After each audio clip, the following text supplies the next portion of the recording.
And what's up, guys, and welcome to episode 143, Redline Designs. That will be our special guest today. So, how about we let Jordan introduce himself and give us a little background on who you are and what you do? Right on. Nice to talk to you guys finally. Love the show. Love what you guys are doing. My name is Jordan.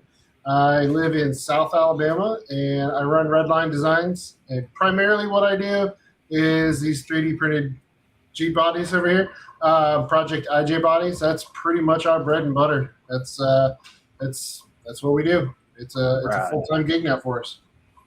Awesome. Right on. How long have you guys been doing the whole 3D printed Jeep bodies? So Project IJ, the designer's name is Charles Kim. A lot of people think that I'm the designer because I post most about it, but I'm not the designer. I can't take credit for it. He did the entire design. It started out as a hobby for him. He lives in South Korea, and he released those files for sale about a year ago, Okay. almost a year ago, actually. We're coming up on it pretty quick.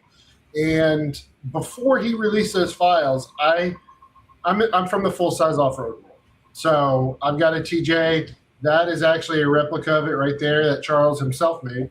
I obviously, off roading, when you get downtime, you're working on stuff, and my Jeep was done. So I was toying around with some RC stuff, and I saw him post these just as a personal thing because he made some for himself, for his friends, whatnot, doing wild stuff, and at the time I wasn't into RC very much. I'd had a couple rigs throughout the years, but nothing. I wasn't into it. It wasn't a hobby for me. It was just a fun little side thing to do if I got time or whatever, if I got bored. So I messaged him, hey, can I buy one from you? I need a replica. I go to a lot of shows. I go to a lot of events. It'd be sweet if I could put one of those on the hood at a show, just like an exact replica. Because what you're doing, you're so close to what mine is. He's like, no, I don't sell them. Just it's a hobby for me, yada, yada, yada. So he kept posting and kept posting, and I kept messaging him. I pestered him. I bugged him, and he's like, you know what? I think I'm gonna end up selling these files online for people to print themselves. I will use yours. I'll make you one. It'll kind of get me moving on the project, and the rest is kind of goes. It's history from there. He made that entire body. Basically, all I needed to buy was an H10 skid, trans, everything down from the frame. Okay. And dropped right onto it. And it's when I say it's down to the nut and bolt, like on the interior and the dash, stuff like that, it is that accurate. He did a fantastic job, shipped it to me, and I shipped him a huge swag pack from all the companies I work with in return. But super cool dude. He loves the hobby. He's very methodical with the files, with the design. Anybody that's actually made one, it's designed well. He put a ton of thought into it. So once I got my hands on it, it blew my mind. Like, he 3D printed all of this. I'm like, I got to get a 3D printer. That's pretty cool. So I bought a 3D printer, bought his files when they came out, started making a few, and people started asking for them. Like, hey, I don't have a printer, but I see all these Jeep bodies. They're sweet. Can I get one? Like, he doesn't allow sales on the files, blah, blah, blah. Well, turns out a couple months later, he did a licensing deal with Umagine, which I'm sure you all are familiar with, knowing the RC stuff. Exclusively listing the files on Umagine, and that's the only place you can get the files. It's the only place you can buy a physical body now, legally. There's always people that are trying to do some illegal sales. I own the files. I can do what I want with them, type stuff. So he did that, and Umagine, Chris, he reached out to me. He's like, hey, Charles says you've printed a couple. You've got a bunch of people asking. You want to help us out with trying to launch this program? And I'm like, sure, why not? I got some downtime. So I started printing more, started getting a few sales under our belt, and Imagine launched this merchant program. It's a whole tab on their website now, and every listing on that merchant tab is somebody that's authorized to sell one of the file packs that's on their website, not just the Project IJ stuff. So That is cool. yeah, we helped them launch that program from the first sale, and it's blown up. Nice. Yeah. Now I might be. They're everywhere. Oh yeah. Yeah, Yeah, it was, Oh, yeah. and it just came out of nowhere too. I mean, Either got an optic or you got IJ. yeah, exactly. I mean, that's kind of the two rigs right now. But that's why I was just that's initially what got me so curious and wanted to have you on the show, because it was like just all of a sudden they were there, It and blew up. usually you hear like, oh, this is somebody from somewhere in the hobby, and they've Right. been doing this and this for a while or whatever. And so it was like it just came out of nowhere and was this massive phenomenon all of a sudden. And so I was like, okay, we gotta, we need to scoop on this. Well, This is just- I'll be honest. The first person I think I saw do anything really with the IJ was Josh at Harley Designs. He started messing around with like all the what is it, under the hood cage for the shocks and all that stuff. And Yeah. that's when I started going like myself, what are these IJs? And then next thing you know, one person's got one out on the trail and this person's got one out on the trail. It just started like snowballing after that. They're all over the place. Once you see one, especially from one of the bigger channels, they'll start. It's like everything else. Once you see it, it's in your feed. Now that's all you see. yeah. So So I do have one Fine by question. me. I don't know if you know the answer to this. Obviously, Jeep throughout the years has their codes for all their vehicles, TJ, YJ, XJ, oh yeah. so on and so forth. Where did the IJ come from, if you have that information? If not, I was just always curious where the IJ came from. So it's funny because Charles listed it as an LJ because that's what it's designed after. That's what the scale of the body fit the wheelbase best for the Vanquish trucks. That's what he originally designed it on, was the VS410. Without having to change anything there, the scale of the body it's like 9th scale. It's right in that range. The LJ body, that length fit good. A lot of people don't understand, like, oh, I want a 4-door, I want this, I want that. Like, okay, you're gonna have to stretch the wheelbase a lot, or you're gonna have to start messing things up. And it's a whole different process the way he designed it. So it's technically an LJ, and when he listed the files for sale, there was about a week or two he had them listed on Colts as well as Imagine, and he listed it as an LJ. And when he got onto Imagine, Chris is like, no, cut it. The licensing, it's going to be a problem. This is going to blow up. He had a 7-slot grill in there. Can't do it. He's like, make it a 5-slot and call it something else. And I think it's imitation Jeep. And I should know that because I make them, but I haven't actually got the word from him. Like, That's that's pretty what it clever, actually came from. Actually, that's So- like super clever. Yeah, I was gonna say that actually works really well. I just was always curious where the IJ came from, just because I was like, clearly, as you're saying, I know it's not a JK, it's not a I'm drawing a blank. It's not a JL, so it's Right. like, what is it? Even though some of the files that I've seen and some of the bodies that have come out, I've seen with the JL esque styling, it's Oh, yeah. still the actual tub is not really a JL.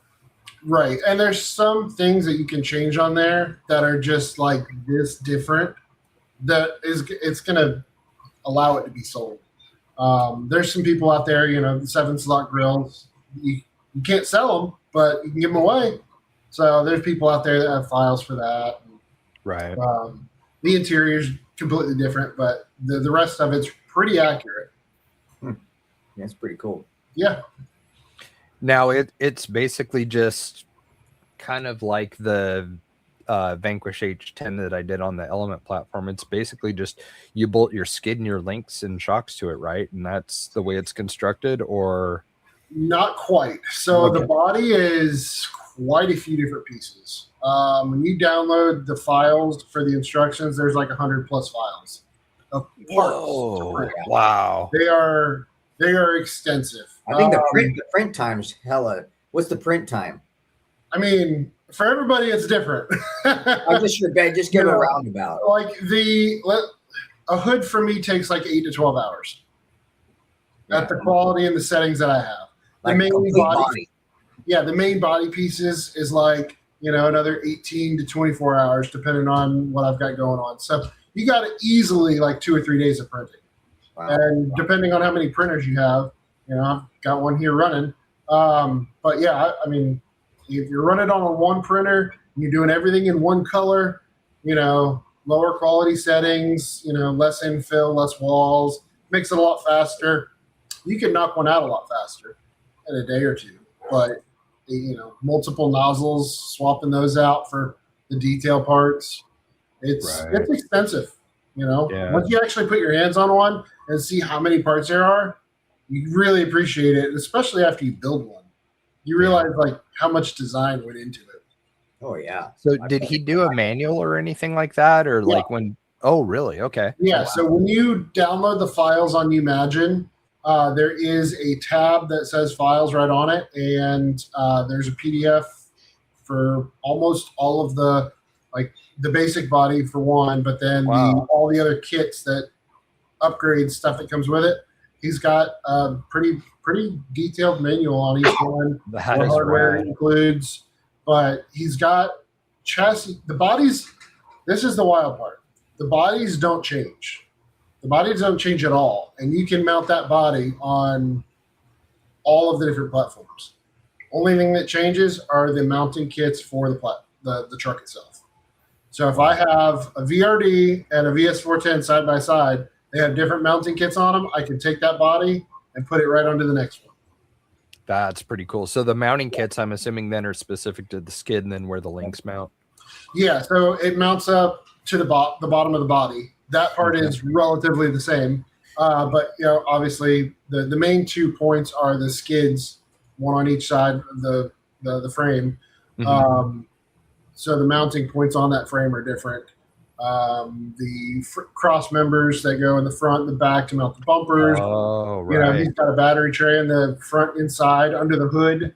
So really? So that's even thought out too. Wow. Yeah. I figured, most stuff like this, you're kind of like on your own when it comes to figuring out a battery setup for it. Right. So no kidding. Wow. That is so well thought out. Yeah. It's well engineered, and he's not an engineer.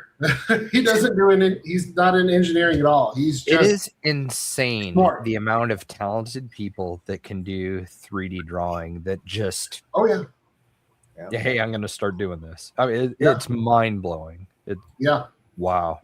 There's a growing third party market for it, growing pretty rapidly, and there's a lot of people coming up with designs and new things for them, and it's wild. I've played around. I've got a couple designs out myself, and having done a few designs, you really appreciate the time and effort that he must have in it, because it's wild.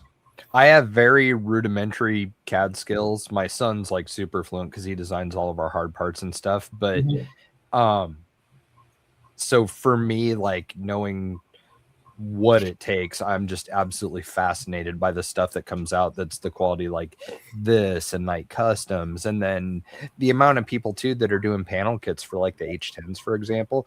Some of those blow my mind, and it's just average dudes. But the rad thing about this is that the RC manufacturers have a pretty shallow talent pool that they can draw from in the way of engineers. If you look on just about everybody's website, they have help wanted ads, like positions available and stuff for engineers. I know like Associated does, for example, and a few others.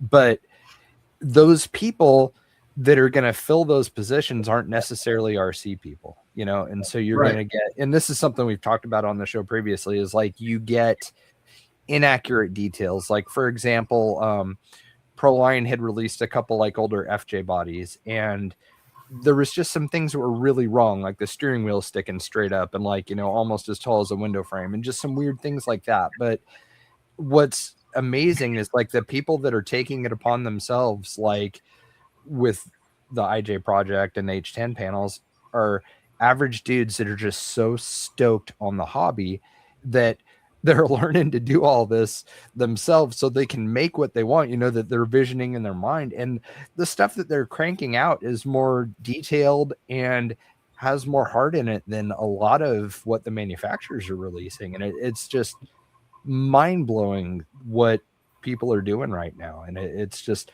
I love seeing these little businesses keep sprouting up like this. It's the coolest thing ever. And it's a direction that I didn't really see the hobby going in, because everything's always been so driven around like the aftermarket and stuff and manufacturer parts. And so now it's like you've got all these little independent guys that are popping up, and that's what everybody's starting to gravitate to, because they're sort of unhappy with what's currently offered. I mean, there's not a lot out there besides what the CJ that Axial has, the SR5, damn near all the Vanquish rigs. But I mean, there's not a lot of super detailed rigs out there that can kind of look nice and go toe to toe with something like the Project IJ trucks. And Right.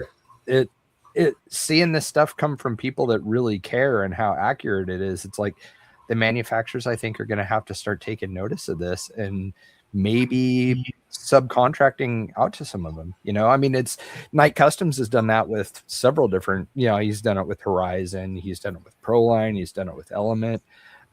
Maybe from now on, we're going to start seeing more collabs from people that are enthusiasts bringing that talent to a larger manufacturer, like Horizon or Redcat or something like that for certain projects, which would be rad. I mean, that would be sick for you to make, 15 grand designing, a RTR with one of the manufacturers.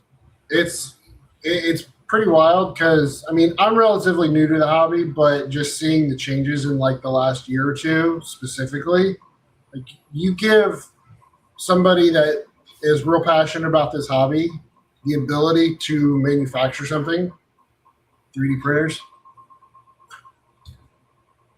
sky's the limit. Oh yeah, I mean, absolutely. That's really what it is. Well, yeah, Jeremy touched on it. I think James Knight was the very first person in the hobby to really take a platform, because I think it started with the Axial, the 2012 body, and he came up with grills that you can actually insert into the Lexan to make it look more realistic. He came out with all the Angry Eye stuff, and then came up with different hoods and armor and whatnot, and then it just kind of like expanded from there. But he never really did a full vehicle at the time. That was pretty much just accessories that you could bolt on, but it was all 3D printed, trying to take something that that was ready to run, that was just molded into the Lexan and actually make it look more realistic. So I think that was like, I would say like more of the pioneer days. Now the whole vehicle just being able to be printed out, looking that much more detailed, is just like you said, next level. Yeah. Absolutely. So let me ask you this. The ones that I've seen that you have done, those liveries are printed into the panels. Is that correct? So a lot of people ask me, like, what do you paint with? What do you use for stickers? I'm like, I've got every rig that comes across my bench, I put one sticker on, that's the windshield banner. Other than my replica that has stickers on it, everything that I do is printed. I try sick. as hard as possible not to do any kind of graphics. I might, if somebody wants like a replica of theirs and they've got something, a tiny Jeep logo or a tiny logo, like a detail that I want to hit, I'll print a custom little sticker. Mm-hmm. I'll put it on there to match the detail. And that's fine. But all of the body stuff, one of my goals with my printing is to make the body as quality as possible so that you don't want to paint it. That is so rad. That's my goal, and so far it's working. So Nice. Basically everything that I 3D print for the most part, especially because I work so much with vinyl, I end up painting. And so I kind of have like the system where I like just hose it down with clear, and that gets rid of a lot of the striation marks and stuff, and it just makes it easier. And then plus, the stickers will actually stick to it this time, because I have yet to find like a good vinyl that sticks well to like PLA and stuff like that. And obviously you can't heat it to try and set the adhesive. So I was just curious about that, because I was looking closely at it, and then when we had talked on Instagram, you had said a couple things that kind of made me think like, wait a second, is he printing all of that into it? That is unbelievable. Yeah. So the newest file pack from Charles is that Brute body. It's the TJ truck conversion that AEV did years back, and I just did one, and it's a pretty generic design, but I wanted to do, when we went to Beat the Creek a couple weeks ago, I wanted to do something that was just like, it's going to catch everybody's eye. And so I went as wild as possible, loud, detailed, wild design on the side, and everything on it is printed. Nice. That's so rad. That's the picture I sent you. That is super I just cool. had to hop on Instagram real quick while you were talking about that to look at it, because I mean, it is just to see the embossed logo in the tailgate is like nuts. Yeah.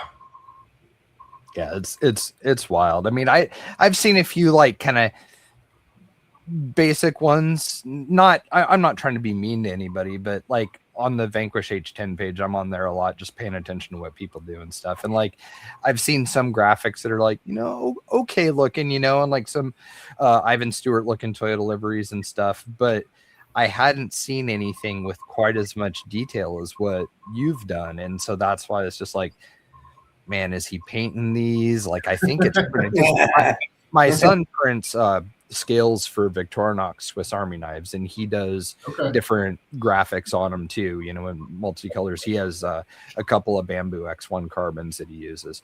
And so I know that they can do stuff like that, but I've just never seen the detail that your stuff has. And so that's why I had to ask, and kind of that. And I wanted obviously you to share that with everybody, because I think that's pretty mind-blowing fact that not everybody, I mean, including Adam, just now completely realized. So that's pretty rad. Yeah, it's great, because you can buy an A1 printer from Bamboo for less than $300. Wow. Anybody can go and make one of these for themselves. Obviously, time, quality, all that kind of stuff goes into it. But if it makes you happy, that's what the hobby's about. You know, if you want to build something, as long as you love looking at it and love driving it, that's all that matters. But if you want something premium, a high-end, thought out design, attention to detail, all that stuff, that's, there's a place for it. And they're pretty damn capable as far as being heavy as they are. Because I got that one from Josh Chosh, the red one, and put it on a BS410, and I was at the lake. I'm like, dude, this stuff's climbing crazy stuff. How heavy it is! It's wild. My go-to has been the Carbon, the VRD since it started, since I got one, and people always are like, why would you put a 5, 6, 7 pound body on a lightweight carbon fiber frame truck? It defeats all purpose. It makes no sense. I'm like, I know. Drive one. Yeah. Well, that's just it. It's like all the performance features of that chassis helps offset everything that you've just done to it. And so that's something that, like, for example, the stuff that we make here with our we have a performance package kit that you buy for the Element RC platform, and it's shock towers that have different carbon plates with different mounting positions, some rear link risers for the upper links in the front, and then an axle truss mounted link riser for the rear. And with that setup, it's like, well, why don't you just buy a carbon chassis? Well, when you're building something that you're wanting to be semi-scale looking and everything, there's certain builds that, like, having a steel C-channel chassis just looks right, like putting a comp style chassis on something isn't necessarily like, what every single person wants. And so many people right now that are new to the hobby are performance focused, everything's LCG this and that, and that's kind of like been the trend since sort of like towards the end of COVID until currently, and the scale stuff sort of took a back seat, but now we're starting to see a resurgence of it and stuff. But people don't understand. It's like, well, no, I mean, it's like add some comp geometry to a trail truck that you're building, and it's going to help compensate for everything that you just messed up by adding this, big top heavy body on it versus Lexan and stuff. And it ends up being rad, and it ends up being like a more realistic driving experience too when you have heavier rigs like this. So I mean, there's not everything has to like kill every line to bring people joy and satisfaction, like there's a lot of it's just the realistic driving experience. And that's one of the things that made me so happy to see you guys doing so well with this, is because I'm so sick of seeing stupid chopped up little cabs on carbon fiber chassis and just having Facebook be flooded with that, and then people freaking out and arguing about, like, why would you want a chassis mounted servo on something when an axle mounted is so much better? It's like, you don't understand. It's like it's the realism, like, I mean, this is how it was. So Exactly. I don't know, it's funny. It's just obviously with us being so scale oriented, we geek out on this sort of thing, and so it was just like, okay, cool, it's nice to see people actually like giving a shit about this sort of thing again. Yeah, absolutely. And that's one thing that I'm pushing into more recently is, you can get a lot of scale realism out of one of these bodies. One of the things I'm working on with some of my designs is some aftermarket packages to take like a VS410, do a frame shot, put rear steer on it, buggy stuff. I'm from the off-road world, so a lot of the, built Jeeps on tons, 42s, rear steer, all that kind of stuff does apply. So I'm wanting to try to venture out into that a little bit more too. I don't have any pictures of that particularly because I'm working on that design. But so the replica that I mentioned to you earlier, that is it there. Sick. nice. Wow.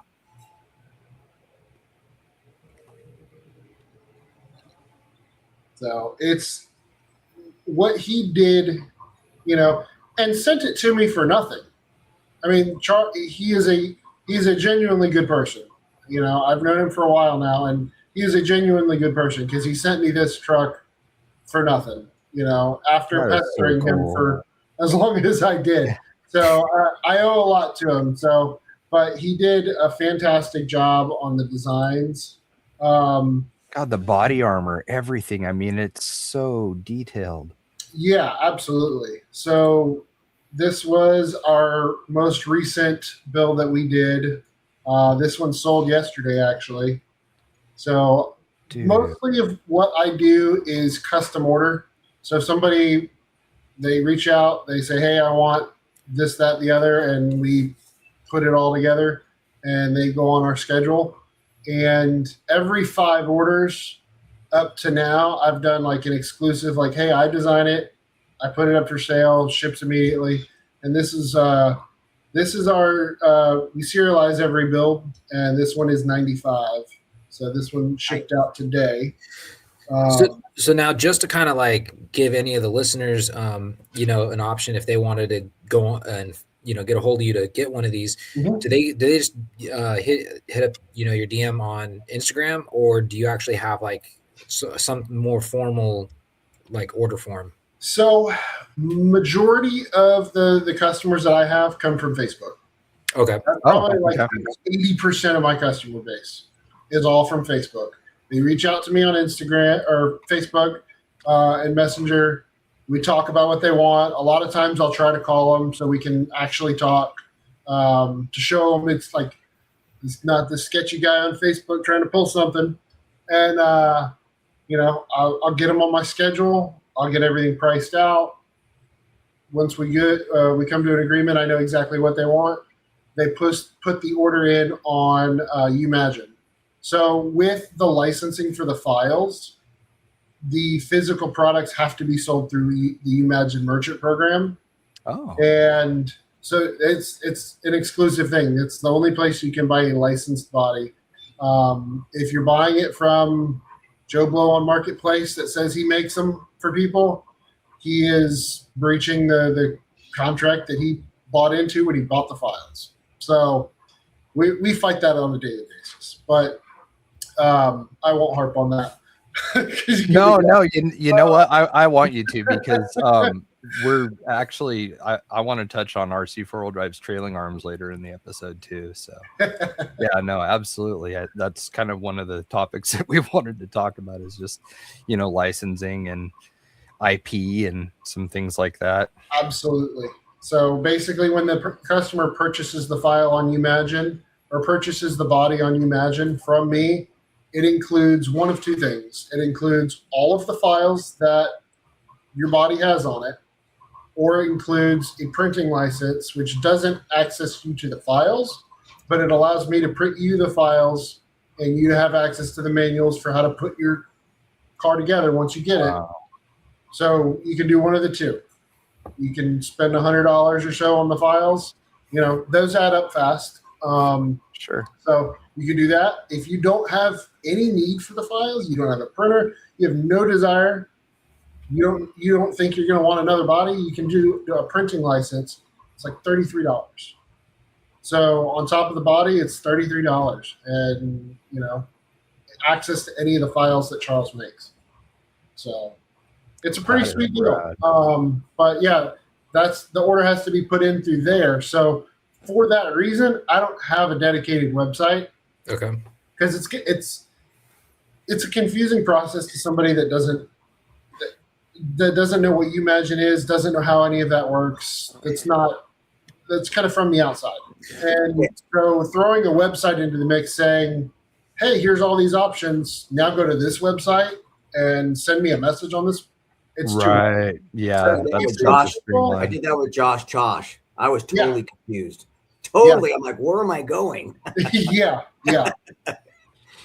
Absolutely. So yeah, I was gonna say that's similar to Knights. Knights did the same thing when he first released his files for the mass to, you know, print. It was kind of like an honor system. It's, you know, you buy the files through him and you can send them to you know, a buddy who prints them, but you had to still go through and order everything from him right, to be able to print it. Right. Yeah, that was kind of like the honorable old school way of doing it when all that first started.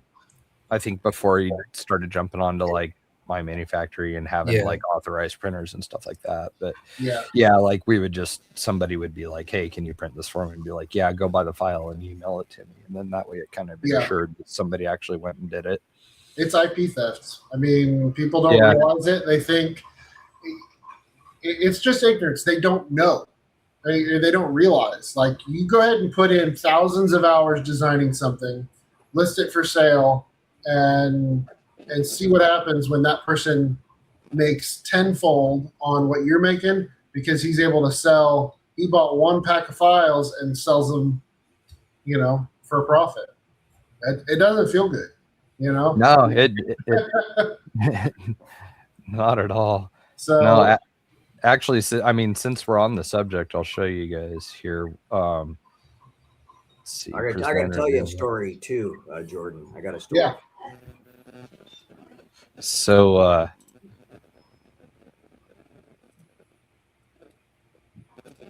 this is RC four-wheel drive's new trailing arms for the Element Gatekeeper. There's a few things that are kind of noteworthy here. The biggest one is the pivot ball cartridge that's on them.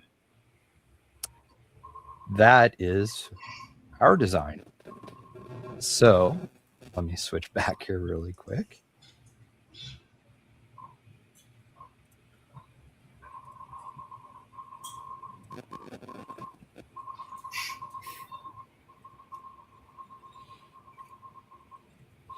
Sorry, 1 second here.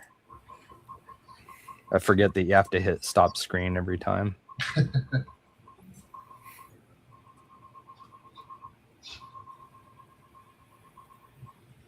Look at that.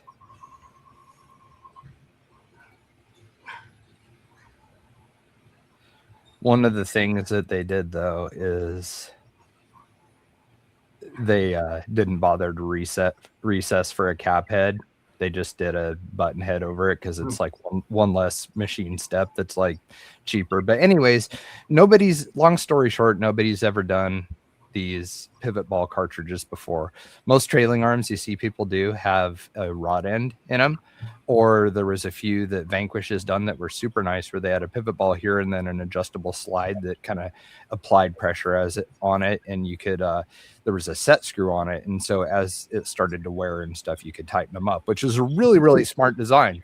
But obviously when my son and I designed these, we didn't want to rip off Vanquish, and so we're like, okay, we can't do that. We need to come up with something else, because having rod ends looks stupid. Like, it's not scale looking, it's not rad. Like, it would be sick if we could actually come up with like, you know, like the actual like Heim joint style metal ball ends that you can buy for RC suck, you know, they're garbage and stuff. So we're just like looking all over the place. I mean, like, we both follow Kibby Tech, and so we like drool over the stuff that Ryan designs and stuff.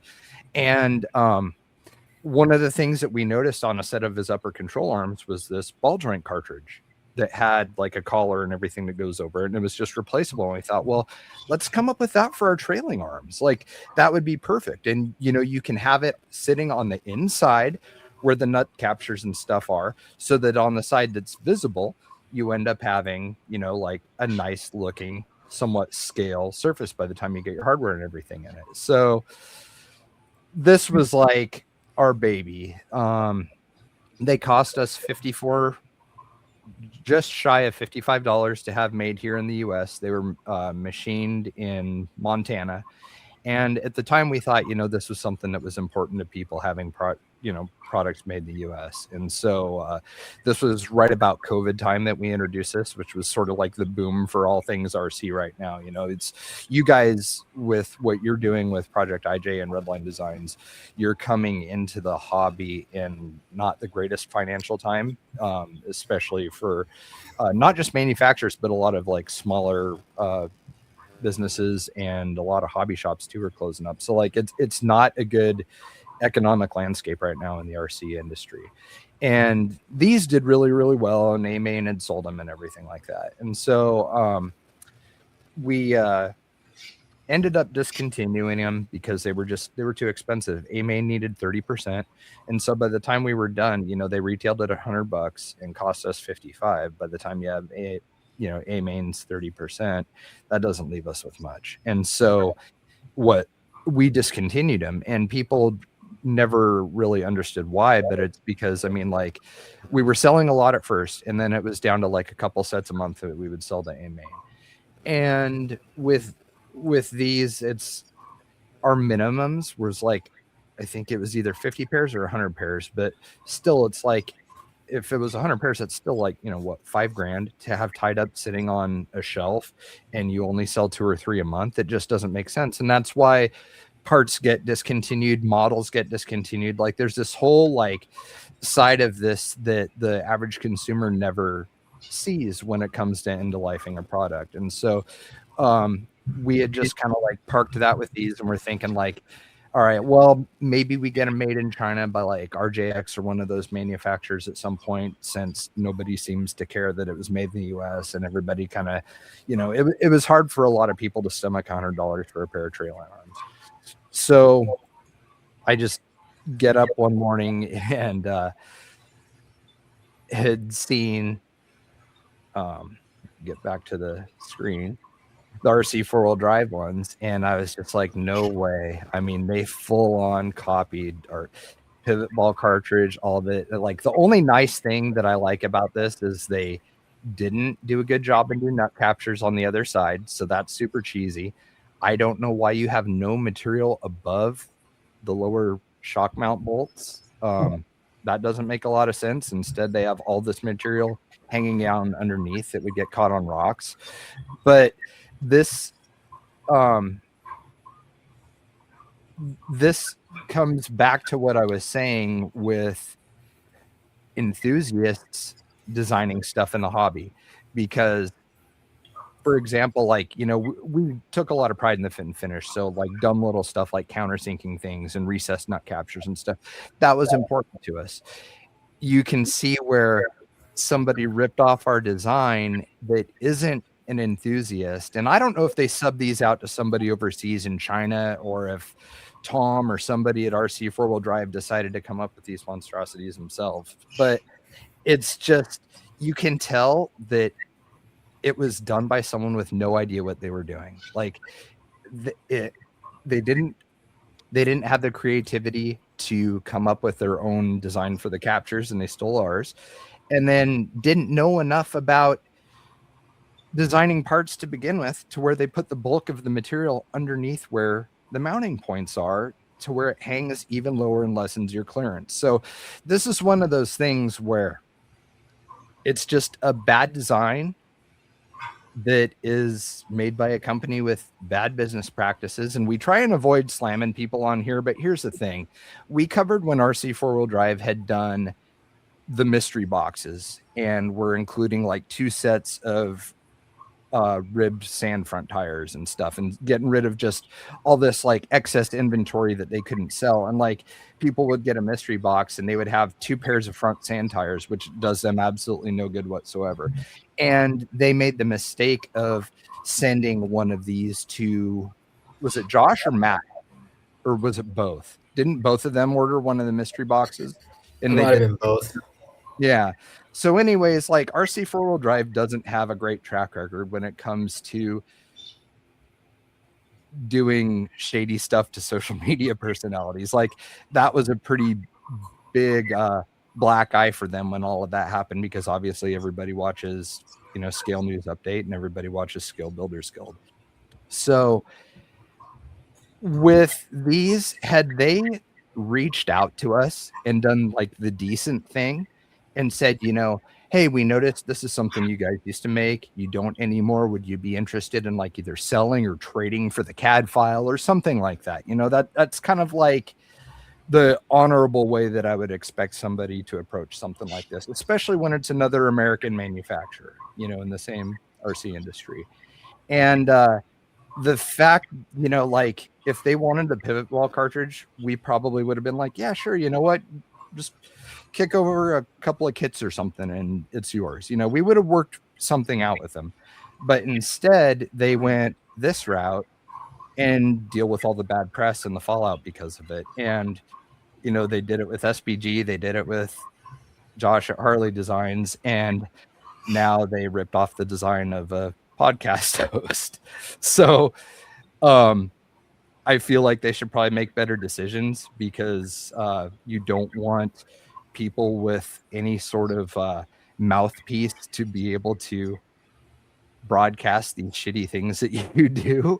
You know, like, if it was like somebody that wasn't like in the industry or something, I could, you know, like, that would probably be a little bit smarter. But with what they've done, you know, to multiple people now, this is kind of, I don't know, it makes me feel like they're just kind of a shady business. And we usually don't like bashing them, but honestly, they kind of just finally picked like the wrong people to do this to. So yeah, super crappy.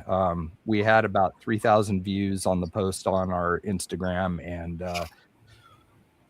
never did hear from him or anything. I doubt I ever will. You know, this was kind of a cowardly thing to do to begin with. So, but the thing is, though, this isn't unique. You know, as you said, it's, you know, IP theft is prevalent everywhere.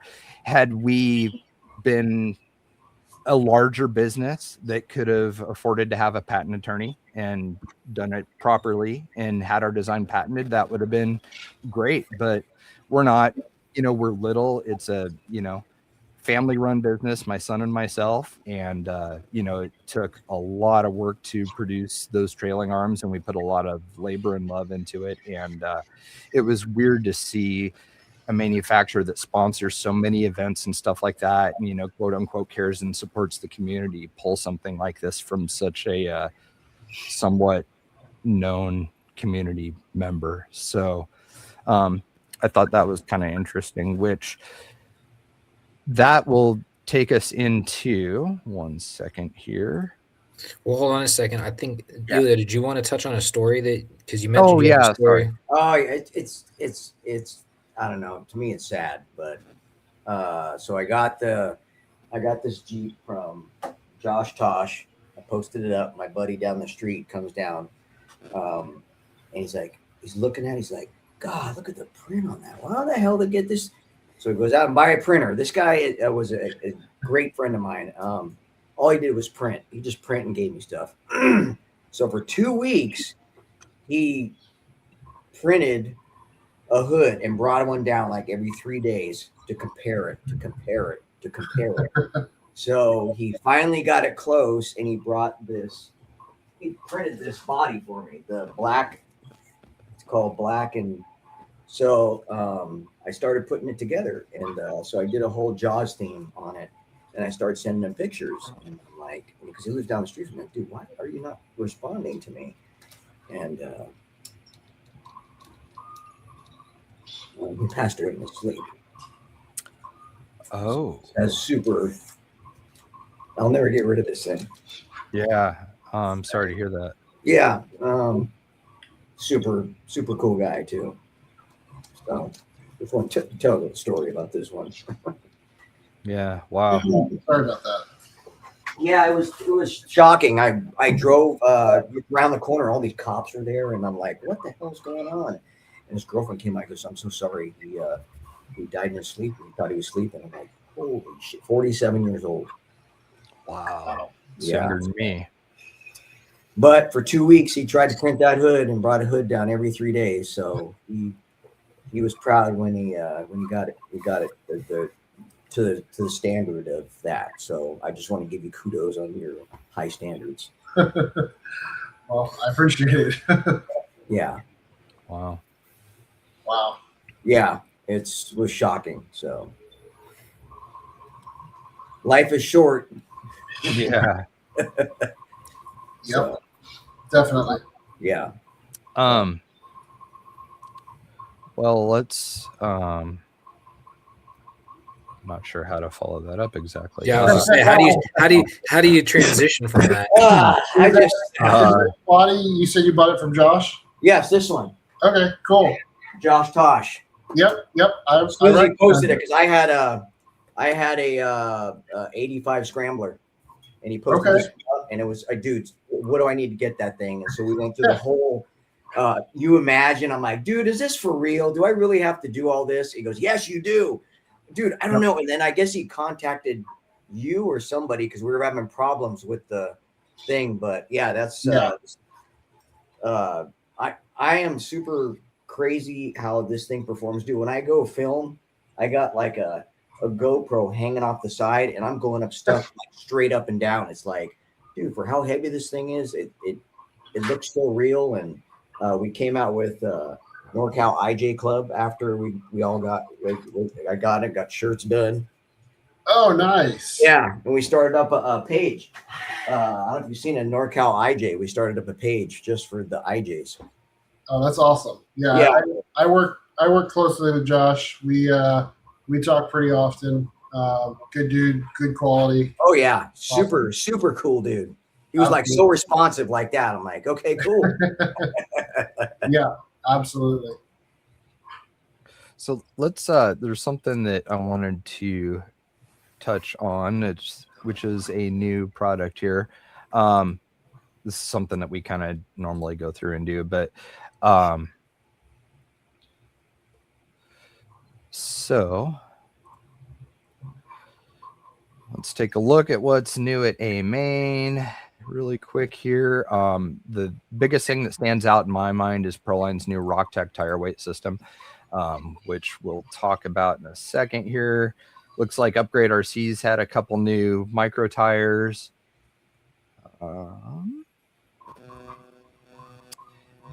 Kyosho. This is something we never really dove into a whole lot of detail on, but I would love to see one of these in person.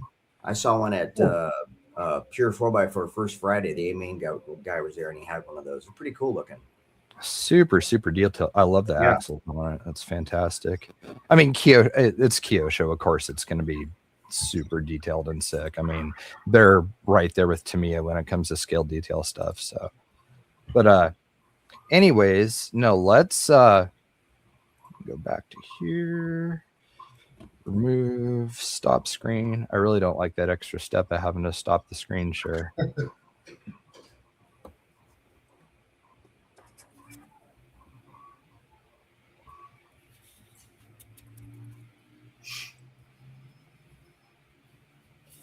Rostec weight system.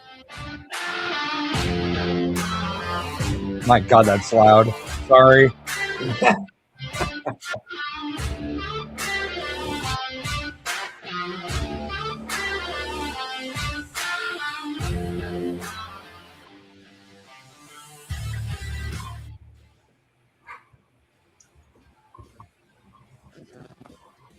It's just like when you watch TV now. It's like the commercials are super loud, and then you get to the actual part that you're trying to Yeah. watch. It's quiet. Yeah, for real. I was actually able to turn it down on YouTube, so that helped. I didn't know that would do anything. Well, yeah, because now you can't even hear what he's talking about. Oh, really? He's super loud in my ears now. No, well, at least I can't hear anything. I don't know.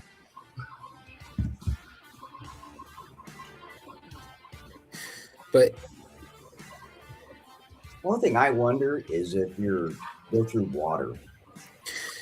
I have a lot of things that I wonder about this, because it's like I think this is definitely one of those things that the I guess the intentions were good, the thought process was kind of like good, but I'm not 100% sold on the execution, just because obviously we're there crawling just from the looks at it of it. It's I guess you could say normal rock. Up here in Northern California, you have a lot of like iron in the rock, and it being that there's magnets in there, I guarantee you those things are going to be so gummed up with just iron debris and dust and whatnot from going on the granite rock slabs up here. That's one of the things Wait, that's you just think kind from of like venting, from having them vented, you mean? yeah. So I'm just curious. And then like Elio said, going through water, everybody knows that when you vent your tires, the foams are going to be susceptible to, water and deteriorating over time and whatnot. What's going to happen to that over time? If, being that it's vented, what's going to happen to everything inside? Is it just going to completely corrode, or do you need to that's what I wanted to see. Cause let's keep running it, because let's see if they show us whether it's got like sealed bearings inside or what. It looks like a bearing. It looks like a big bearing on the inside. Yeah, It's a big bearing housing. I've seen a couple videos of them apart, and it's a pretty good sized bearing. I think they were relatively cheap to find just that size on Amazon or a Napa. So like that magnet thing would, like, if you go to Folsom, it'd be covered in like and the iron deposits. Yeah, the deposits. Mm-hmm. That's the only thing is the water, because we like to go in the water, like Beat the Creek. Man, you probably would destroy a set of those things. Yeah, so I did. Me and Chris from Imagine and a couple other guys did a trail run one afternoon with some of the Axia guys. Greg, RC driver, had his SR5 with those in it. Said he hadn't driven it through water yet, so he was going to see how they did. Trucks seemed to do well. I don't know that I would use them, especially on a trail. Yeah. I mean, I could see it being more of a performance thing. The guys that are running titanium hardware to save ounces, maybe. Yeah. But I don't think it's for me. Yeah, me either. Yeah. I wonder how bad they sway over. I mean, obviously the lower wheel speed if you're slow crawling, it's not going to be as much of an issue. But I just wonder what kind of a pendulum effect you would get going on inside there if you're like trying to hit something with some wheel speed and bump up over it. If it's going to start, I don't know. I don't hate them. I don't think they're dumb necessarily or anything. And that's kind of like what I was saying. I'm not saying that it's horrible. I'm just saying I don't know if it's right for everybody. I think it's like Jordan said, it's probably for mostly. I'd say do it for comp. Yeah, the guys that are doing those belly draggers that already have the portals, and I could see the cheater guys being like super stoked on these. Yep. Well, that's you're not going through water or anything. Yeah, you see it in the 24th scale stuff wheel weights similar to that. Bearings in the wheels to hang the weights. It's in the cheater style small rigs, Yeah. not the scale stuff. So I think it's got its market. I think the market is much smaller than your average customer base. Yeah. I think there's a market for it, but I think it's limited. Yeah. How do you? I mean, so when it comes to like wheel size and whatnot, like the inner rings and stuff, they're all pretty darn close, and we can get away with that because we use foams. Now, with this, I'll have to look, but I was kind of curious as to like how they secure it to the wheel itself. From my understanding, and don't hold me to any of this because I've only seen a couple of the reviews on them. Josh actually did a very detailed, like he did some of that like vibration testing, rotation testing, stuff like that on them.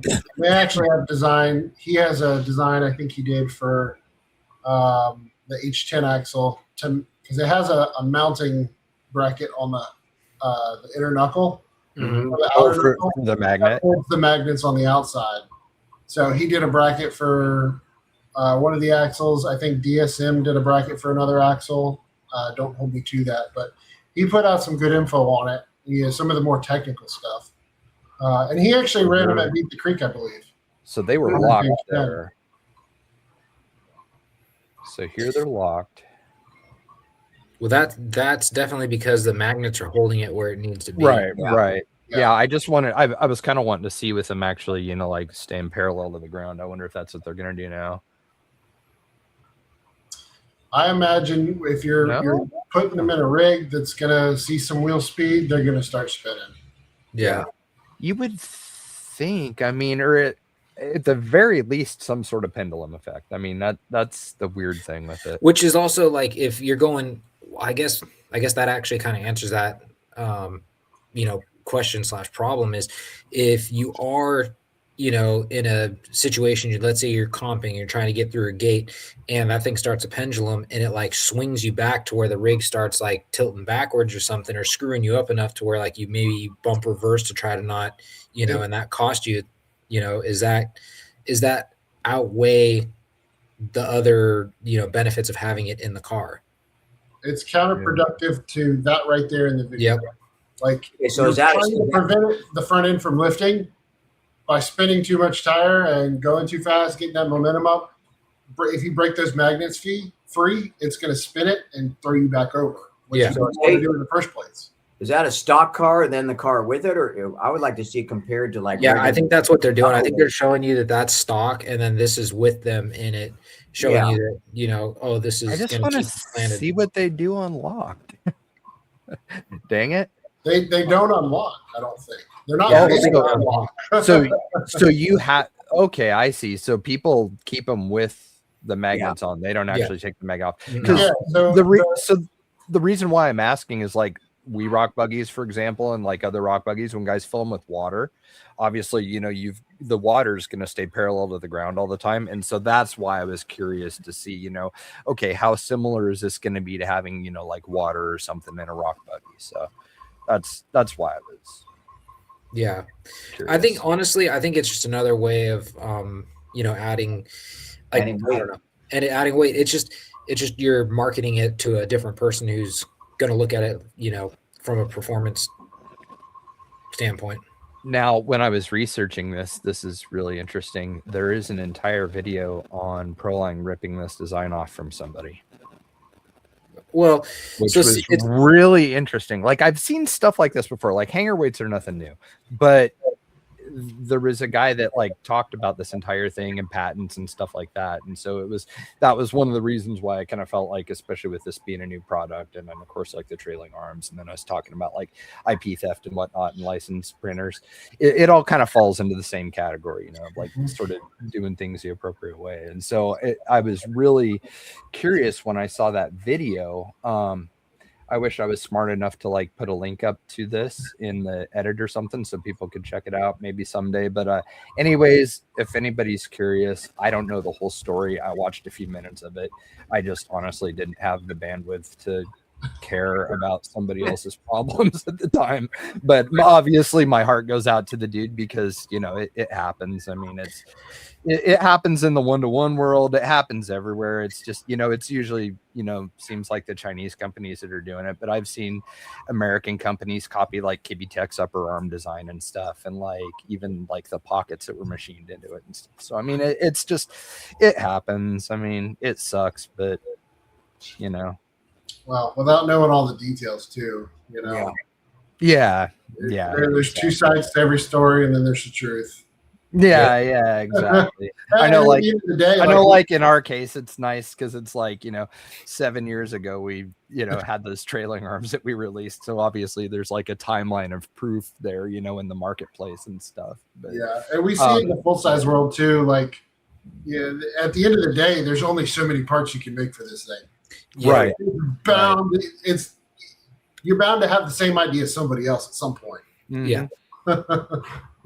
Yeah, and that's the thing. It's just how well you can execute it, you know, and that's one of the things that we've always tried to do with ourselves, with our business, is unless there is a design that we can make a noticeable improvement to, we're not going to touch it. You know what I mean? Or like at least make it like aesthetically different. Like I hear a lot of times like, well, how many ways can you possibly design a rear link riser? Well, a lot, really. You know, if you're creative and you're, you know, talented when it comes to drawing in CAD and stuff, I mean, you can chamfer different edges. You can have, you know, certain edges that are machined post-process. I mean, there's like all these different things that you can do to set yours apart from the rest, but people, it's easier to just copy and not use any imagination, unfortunately. Well, it's funny because, you know, me and my full-size Chevy stuff, Kryptonite has been one of the products that everyone knows that they have supposedly the best warranty in the game. And now all I see on Instagram is this other company that's coming out, like I think it's like Axiom or something like that, and they're kind of trying to come out with like similar stuff. You know, there's only so much you can make, you know, as far as IFS parts, but they're trying to come with the same kind of warranty, saying like, oh, you jump it, break it, race it, you know, whatever, and it fails, we'll replace it. And it's kind of interesting to see somebody else coming out with that bold of a statement when they kind of, like, in my opinion, set the bar with that, because there's not really anybody else that has that kind of literature with their products. Yeah, Right. it's wild. You know, the full size market's the same way. And one of the companies I used to work for, we had a product and it was a unique product. There was nothing like it out there until one day a second manufacturer comes out with it, and it's a similar product. There's a lot of design and chemical differences between these products. And when at the end of the day, yeah, go ahead and sell it. Like, ours is going to last better.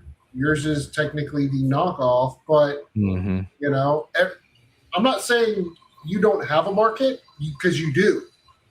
We want the market that we're tailoring to, which is the higher end. This is the premium. This is the original. You have your customer base too.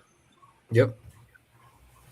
How did, just out of curiosity, like what was like your range of emotions going through stuff like that when you discover something like that you either know somebody that's put a lot of effort into designing, or you yourself have, or something that your employer, you know, the business that you're working for is particularly proud of? You know, how did I mean, obviously you heard how I felt, so you know, how was it for you? Obviously, you know, there's always going to be a Chinese knockoff. This day and age, there's always going to be somebody that tries to rip off a product. There's no way around it. It's just going to happen. Nobody's got the wallets deep enough to protect to that level, you know? Right. So it's going to happen, and you just have to brand yourself accordingly. You know, that's the biggest thing. And I mean, even with the IJ stuff, like, that's what I'm learning: brand presentation, brand image, like the way you portray yourself, the way you portray what you have and what you're trying to sell somebody. goes a long way. And you have to hold steady and be consistent with that, because those people that have the knockoff don't have the time and the effort and the emotion packed into that product like you do, because they ripped it off. And so they're going to slip. And when they try to tell a customer that it's better than this higher priced product, that's when they're really going to show their true colors. That's when, that market will split. Either they'll say, why is this the same product? Why is this twice the cost as this? Yeah, a smart consumer is going to look at that and go, okay, there's got to be a reason why this one's more. If Like they're there has to be. I mean, questioning that's common sense. If they're questioning it, those are the customers you want that are Right. that have the capacity to think that there's a Sure. reason that this is priced double of what this is. Right. So, Yeah, because otherwise, I mean, if somebody's not like necessarily discerning or something and they buy something like that and they don't know, let's say, it's like, oh, I could have bought this so much cheaper, from this other brand, and then they're on Facebook talking about it and stuff. And I think that's probably like one of the scarier things of being in business and doing this stuff is just the people on Facebook losing their minds over this sort of oh thing. yeah, Facebook is. Facebook is Facebook. Yeah. Like you were Not saying, everybody on Facebook is trash. yeah, like, That's true. Everybody that's trash is on Facebook. I like that. I've actually never heard that before. Yeah. Hey, Well, Josh, I got a question for you, or Jordan. Yeah. Do you think you're able to come out with a full top instead of a slant top? It's on the list. Is it on the list? It's on the list. The problem is, and this is one of the things that Charles is really, he's a stickler about it. And it's for a good reason. He wants, when he releases a file, right now, anybody that buys an IJ file pack, you can print it on an A1 Mini. It's got compatible parts that you can print it on an A1 Mini, which is not big. Yeah. With that design, you would have to step up a printer size. You would have to. He's trying to make it consumer friendly, and getting the design exactly right to be able to fit multiple printers, and still look right and be able to print easily. Yeah. When you're designing a part, you can draw it up and have the picture of it online, on the computer. But when you put that in a slicer to actually print it, Yep. you have to be thinking 12 steps ahead. Yeah. And so it got put on the back burner for a while. all right. It's on his list, and it's on Josh's list. I'll tell you that. I talked to Josh, I think, about it. Yeah, he is killing it with the aftermarket part design. Yeah. So it's on his list. He wants to do it, but Charles has the design for it. It's just kind of on the back burner right now. He's trying to refine, make updates, make everything better, make everything more organized. And a lot of people don't understand that. They get in the Project IJ group on Facebook and they're like, "Where's this? Where's that? What?" Asking 1,000 questions. It's like, okay, look, I'm dealing with a lot of people. I got to prioritize. I got to update these older files, make things better, improve on things, to make it beneficial for everybody and not just one person. Is he? Does Charles have any other vehicles like he wants to do besides a Jeep? Like, do you think he'll come out with some different stuff? I think he will. Oh, good. I think you're probably gonna see 2 to 3, maybe 5 in total new releases for this platform before you see like big updates. Like the Brute Kit was a big update. Yeah. Might see 3 or 4 big updates like that, big packages come out like that before he starts digging into it. Okay, cool. Yeah. That's rad. Yeah. And with that Brute Kit, now that it has like a separate enclosed cab, that opens up a whole new, Oh, yeah. the VRD mullet, like stuff like that. Like there's a lot of other doors that are opening Cool. with those updates. Crazy. Heck yeah. So for somebody like me, because I have no idea too, but so I'm average customer. I want to come to you for, let's say, single color, no livery, black body armor. What would I be looking at for, approximately to get started for a complete kit printed from you? Yeah. A lot of people message me or comment like, oh, how much is that body? How much is this? Message me and tell me what you're looking for, because there's so many options with these that it's hard to price out. So basically, on Umagine, you can see all the different files that Charles has for sale. The basic IJ file pack. It's a basic body. There's solid door panels over the doors. It's a full detail out body. There's a full interior. The basic file pack for me, if I was to print that, assemble it, and ship it to you, the base file pack starts at $350. God, that is not bad at all. Yeah. So then you have that's just for the body. Pick a color. Obviously, it'll be like red, for example. I'll do a red body, black bumpers, black fenders, stuff like that. And then what I do for the interior, which I print most of that stuff for the basic stuff in bulk, because I have the ability to. So it'll come basic, but it'll come with the level of detail that I approve of. I don't let anything leave out of here that has an imperfection or this or that. So that comes at my standard. And then the $33 printing license, if you don't want the files, which that's what the files cost for, so if you're going to buy just the basic, go ahead and buy the files. That way, if you want another one in the future, you don't have to pay for the license or the files. You've already got it. And then shipping. Wow. So can somebody, let's say, like later down the road, is there like tube doors, for example? Like, can they print or order tube doors from you or whoever? And so, I mean, you can go in and actually get upgrade parts as well too. Yeah. So because there is so many different files for this thing, you can get tube doors, half doors, full doors, different roll cages, different hoods. Sick. I mean, it's like building a real Jeep. There's parts. It's endless. So rad. There's stuff for everything. Different interior. I don't take small orders. So if you have not bought a body from me, I'm not going to sell some individual. Like, I want to help you out. I'll point you in the right direction. I'll refer you to somebody, but I'm not going to sell you a different roll cage because you want a different color. Right. No, yeah, that makes sense. I mean, plus, especially with you doing large scale production, you don't really have the time to tie up a machine with custom little stuff like that. I mean, that's pretty reasonable. It's a hard line between it's large scale production and it's still a custom one-off body, because they all are. And I don't print like every body I do. Most of them are different colors.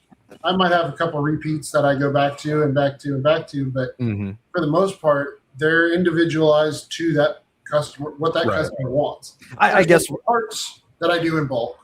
Right. But any free time that I have, I want to dedicate, like if I have a day where I'm not running some of the printers, I'm either printing some of the chassis kits or bumpers or some like the common stuff, or I'm reserving that time for customers that have bought something from me. Right. See, that's kind of what I was getting at. Like, what I was curious about is you probably don't have a lot of like downtime as far as machine time goes. 24/7. Yeah.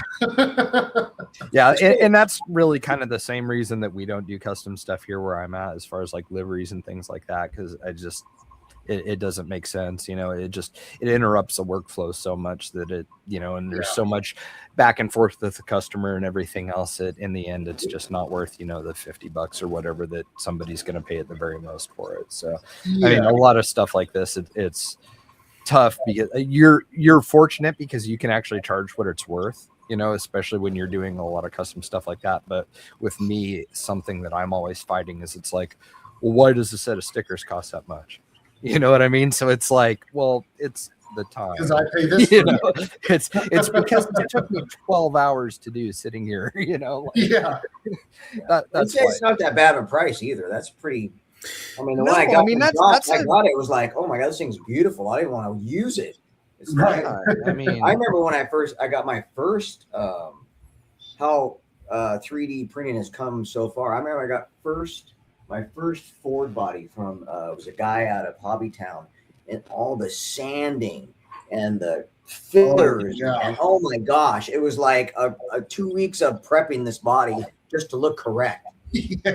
And now you guys miserable are work. like they're beautiful when they come to you. You're like, oh my god, it's a freaking masterpiece. Yeah, That's another there's no reason I would post. rather That's the spend crazy time part. on the print settings is because I don't want to go outside and sand and paint. And do Oh all that. yeah, no, I It's get so it. rad though, man. Yeah. I respect that so much because it's just this whole thing that you guys have going has just been mind blowing, and it's really, in my opinion, it's one of the more exciting things that I've seen come out of this hobby in quite a while. I think, like I had said earlier, it's a shame that you guys are coming into this when you are, because had you done this during the boom in COVID, you'd probably be close to retirement by now. Yeah. Because everything was so much different back then, and something like this would have gone nuts. I mean, it's nuts right now, obviously, but it would have been like, oh my god, crazy, back I then. can only everybody had imagine. I money. mean, Yeah. it's not bad. I mean, this is my full-time job now. That's so sick, dude. so- Congratulations. That is awesome. It's not bad. I was in the fire department for 10 years in Florida. Oh wow. And so that's my background. I have no background in any of this. So the fire department's what allowed me the time to build my full-size Jeep and travel, scheduled to travel. Right. And I landed a dream job at a company that I loved working for and traveling with. And things went south with that company. The owner passed away. Oh, no. Whole snowball effect. And so I found something in the meantime. I worked at that company for a couple of years, and it was great. It wasn't what I wanted. I wasn't happy. And this was coming along at the same time, just kind of growing on the side. And at a certain point, I was like, I'm finding myself up at 2 a.m. on weeknights because this is going to make me more money to pay my bills.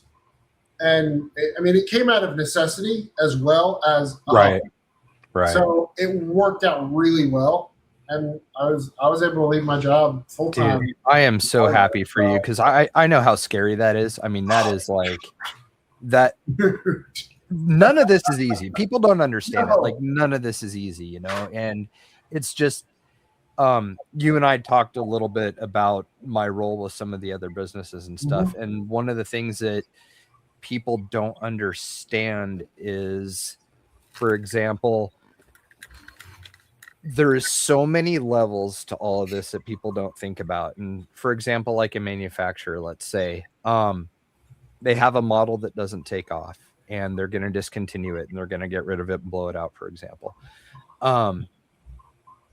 With something like that, people don't understand, like, when something's discontinued, immediately it's kind of a negative connotation, like, oh, that didn't sell, it sucked, there's something wrong with it, so that's kind of typically what people think, when a product reaches end of life. With that, what people don't understand is that frees up capital. You're getting, let's say when a brand is blowing stuff out, like let's say Element, for example, selling stuff like 2 for 1, like a BOGO sale like they had recently. That is, they're getting their return on investment back as quickly as possible so that they can jump onto the next thing, because you have everybody talking about, like, we haven't seen a new release, what's next, we want to see some innovation and stuff, and they're asking for all these things at like one of the worst possible times in history to be in this business to begin with. And they don't get that it's like, this is kind of like the natural life cycle of things, and this is what frees up that capital to make all these new things that you guys are wanting and complaining about and upset about that you're not seeing and stuff. So I mean, there's so many layers to this business, and that was one of the reasons why I was so excited to have you on tonight. And it is because you can kind of help share some of that perspective of like the amount of dedication and like this isn't playtime. Like you said, this No. is your full-time job. Like your Yeah. life depends on what you were doing. And Yeah. people don't understand that. And you get people that are hitting you up for free stuff, or people that are, stealing IP from you and everything. And it impacts people in ways that they will never understand because they're not in that person's shoes. And so I think that that's something that I really like that we're able to bring to people's attention with this show is what you've gone through, your experiences and everything, and everybody else that we've brought on here, because there's a whole other side that people need to consider. And honestly, the more educated people are about this industry and stuff like that, even if it's boring stuff about production or product end of life, the more educated they are, the less friction and stupid ass comments and stuff like that you're going to have on Facebook, and people are going to like understand how all this stuff works, and eventually it'll end up being like a better place to be. But there's a lot, we try to provide a level of transparency here that a lot of places don't, and especially with my business, I talk pretty openly about, like the struggles that we've had with SOR and stuff. And I think, like with you, for example, and your story and like us and stuff, it humanizes the brand, and it helps people connect the brand to a face, connect the brand to a life, and have a little bit of empathy for the amount of heart and everything that goes into what you're doing. And I'm super, super grateful to you for coming on and being able to share this. And your stuff is so top notch, and I'm absolutely thrilled for you that you're able to make a career out of this now. I mean, that's everybody's dream, I mean, it's like you, but it is so scary, and so It is. I have a huge amount of respect for what you've done and what you're continuing to do. So I just, thank you so much for coming on and sharing all of this with us. Well, and thank you guys, because like I have no time to do like a YouTube channel and build the whole thing. You know how much even editing this, Dude, it's so much work. I did a few videos when I was into the full size stuff because I've got a couple sponsors and whatnot, through the full size world, and so content and promotion and like it's a big thing, and so I know how much work goes into that, and that's probably why I am halfway decent at what I do as far as promoting the brand. But it's a lot of work. People don't realize, and so like any small business, like design and making parts, and if you're not making it yourself, outsourcing it, finding the right deal, like I respect that, like because I'm in it now, And there's so much stuff that people don't think of too, like taking product pictures. I mean, it's like you'll have 5 pictures that you'll spend 10 minutes going over, like, okay, is this angle the best? Is this exciting looking? I mean, it's all the little stuff like that, nuances that people just never take into consideration. But like to us, it's huge. It's like, no, this needs to be perfect because this is framing how I want the world to see what I do, So I mean, it's just, there's a whole level of interest that people aren't aware of when it's your baby, Yeah, presentation goes a long way. Yeah, absolutely. And you guys have done a great job with that. I mean, even all the way down to your logo. I mean, you have a great logo. You've made all of the right moves throughout this process, and it has happened in such a short amount of time that I've just never seen anything like it. So I've never imagined, like I said, I worked in the fire department for 10 years. I never, like, I had hopes of like getting into the off-road industry, which I landed a dream job, and like blown away when that happened. But RC, no, no. Yeah. But it works out, right time goes a long way. And I think that contributed to it as well. But, I appreciate all the compliments on that, By somebody else that's obviously been doing this a lot longer than me, I appreciate the heck out of that. We've kind of seen it all. This is our business is 21 years old, and I've personally been running it for 15 of those 20. So it's been interesting. we actually started off as an MX graphics company and just slowly evolved into RC as my body got destroyed and I quit riding moto. So that's how we ended up here. Let's see. One last thing I wanted to do is ask everybody to maybe consider joining our Patreon. I hate doing this, asking for handouts, but it does help us continue to pay for expenses like the subscription to to StreamYard to be able to have this show, and then helps with giveaways and stuff like that. We currently have like $25 worth of income right now from our patrons, so that is awesome. Thank you guys so much. That is 25 less that I don't have to spend out of my business checking. So I really appreciate that, everybody. And we are going to try and be better about Patreon and stuff. One of the other things that I wanted to talk about too, really quick before we get going here, we're going to start doing a little bit more special episodes. I've seen a lot of comments and stuff of people asking for DIYs and how-tos and stuff like that. And so you guys are going to be seeing some different things from us now. The podcast is not something that's going to be going away, so don't freak out when you see a weird YouTube video pop up from us. We're not trying to be YouTubers or anything like that. We are just trying to be more helpful and give you guys the information that you need to enjoy the hobby to its fullest. So the first video that we've got coming out was a Stadium Super Truck build of a Team Associated Pro 2 SW that we did just a couple really easy scale details that take an RTR and make it look like it's a lot more than it really is. A lot of easy scale details. So we're going to do a video on that and start doing some other builds. And then one of the things too, since I'm up here in the Pacific Northwest, which is kind of sort of a hotbed for crawling too, a lot like the area that Adam and Elio were in the Bay Area.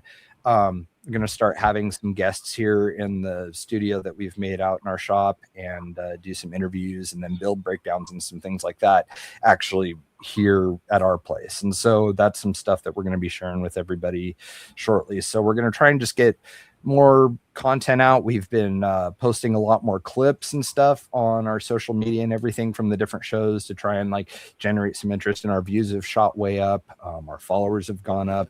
So we just wanted to thank everybody for your continued interest in everything. And we want to do a better job of what we're doing and give you even more. So that's kind of the direction that we're heading. And I just wanted to let everybody know so they don't think we're having like some big weird like format shift or anything like that when they start seeing all this other stuff pop up. So Adam, Elio, do you guys have anything else that you want to say? We're at an hour and a half, so I wanted to I'll make it quick. So Elio, and he's continuing to upload more information, videos, little snippets for the event at Kingvale that is coming up in July. It's coming pretty rapidly.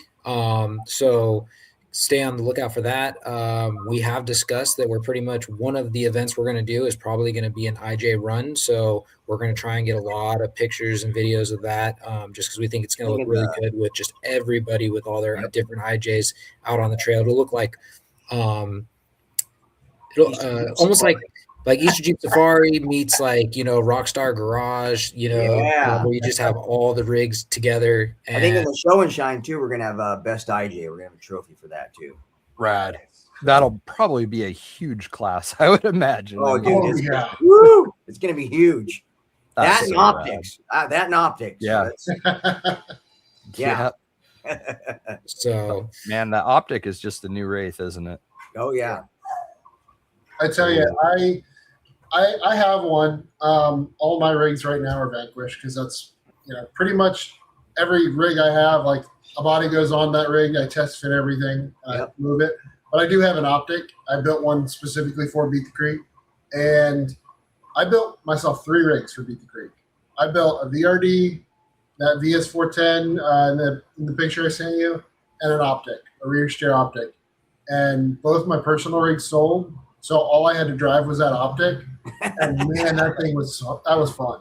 Oh yeah, they're really good. They're crazy how capable they are. Yeah, I can't imagine how good a real one is. I mean, they're like physically quite a bit larger than mine and wider and stuff. So I mean, it's like I have yet to drive one, but like my shrunken down version with the cage is like pretty good. So they, They're I fun. don't know, Brandon's smart. I mean, God, Brandon designed the bomber, and I can't remember what else, but I mean, the guy's brilliant. So They're fun. They're a lot it's of not fun. surprising. Well, Yep. I didn't have an IJ to drive, so that was the next best thing, I guess. There you go. Yep. But yeah, so that's basically it. So just keep an eye out for more information. Like I said, rapidly approaching. I think Elio did his countdown. What was it? Yesterday was 60 days. So what do we have? 59 days now. So it'll be here before you know it. Oh yeah. Yeah, I saw what wristbands today. You guys got the wristband design Wristbands finalized today. and stuff. We're going up in June 19th that weekend. We're gonna do a camp over and kind of stake all the trails because we're cutting all this place is there's no trails. I mean, it looks like Cisco, but we're gonna cut all the trails. We're gonna cut 4 trails. It's gonna be 1,000 gates. Rad. Yeah, or 1,000 gates is our standard now because I was at Cisco was 1,000 gates. So this is the guy wants us back next year. So I'm really stoked that this will be our we're going to create this whole place. So every year, Yeah. So every year we're going to add stuff. He said he doesn't mind. He's got 2 huge tractors. He goes, yeah, you guys do whatever you want up there. So I'm super stoked. So That's awesome. yeah. but yeah, that's about it. Yeah, that's about it. It's time for bed. I got to get up early. Time to wrap. Yeah, man. I feel bad for Jordan. He's back in LA. I know, man. I know, I'm sorry. right? Yeah. I didn't even have the decency to tell him how long the episodes usually are. So I was like, I've done a couple podcasts with some buddies from their, they have off-road podcasts and whatnot, and they always run longer. Oh yeah. If you want to sit here and talk, I'll talk for hours. Yeah, we've that's learned how we that- are. We've learned that we try to keep it around the hour and a half mark because, like anything, anybody that knows posting stuff on social media, some people's attention span is not yeah. long. So they'll be in it for like 5 minutes and they're like, all right, on to the next one. Yep. Yeah. Which I'm So- glad that it worked out the way that we kind of reversed the format tonight a little bit of how I had it laid out. And we like did the deep dive into your stuff first, but I'm glad for that actually, because that's obviously the most important part of the Yeah. show. So Yeah. all the other stuff's kind of, the Which is why secondary. I didn't even bother to really look. I think we had like one or two important questions, but I think they were already answered based on the information Jordan gave us. Oh, I do remember one that Chris had that was kind of specific that But I didn't think that was get the it was answer to. That was, how does it feel to be a trendsetter? oh That's kind of a good question. Well, I'm assuming that the person asking this is probably saying this thinking that I made the files. Because I'm not sure. I don't know if he knows that. that's a big misconception. It's like, oh, how do I buy your files? I'm like, RC Must DIY's files are available on Imagine. I just print the bodies. So how many have they sold? Do you know total? I mean, I don't know. probably I a couldn't ton. say. A A ton. ton. Yeah. Yeah. I mean, I am so personally me with the bodies that I've sold. I mean, yesterday's exclusive body sold, and that was number 95.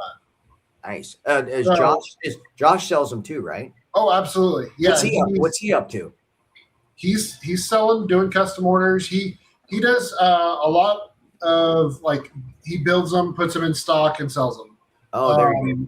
Yeah, but he does custom orders as well. He's Yeah. he's killing it as well. But he also does a lot of custom aftermarket files as well. Yes. So he's killing it on that. He does great work. Yeah.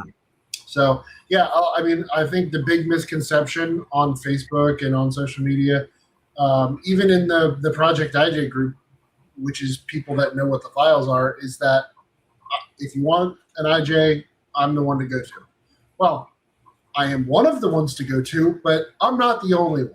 Yeah. You know, But you've done a lot that separates what you do from everybody else. Not to knock no anyone else. I don't want people to get all, how people are, but you have taken it to kind of, so that's the difference. And then the other super brilliant thing that you did was adding serial numbers to them. People love exclusivity. And having something that is numbered like that is a huge deal. And I wanted to I almost forgot to say it, but that was something that I wanted to compliment you on, because that was probably one of the smartest things that you've done, was just that one simple little detail, because that is just such a attraction for people. So that was brilliant. It is. They eat up, and I love that, because like, you know, I can track it, and it's organization too. So I can go back to my spreadsheet and see, you know, this one right here, this is Chris from Imagine. This is his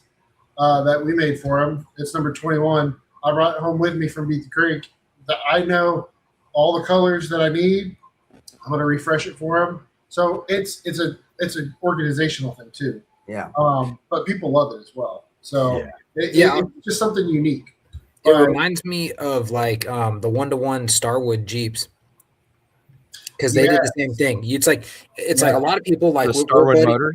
Yeah, is that the one? Oh, sure. Yeah, because we're buddies with WFO and stuff, and you know they build a lot of Jeeps in and out through their shop. But so you learn like what each shop, you know, how they build their version of it. So it's like, you know, like you're saying, there's a lot of them out there. You're just tailoring your style specifically to your, you know, prints, which I think is pretty badass. And you're doing all the assembly, is that correct? Did I hear you say that right? So when someone buys it from you, they're not assembling it themselves.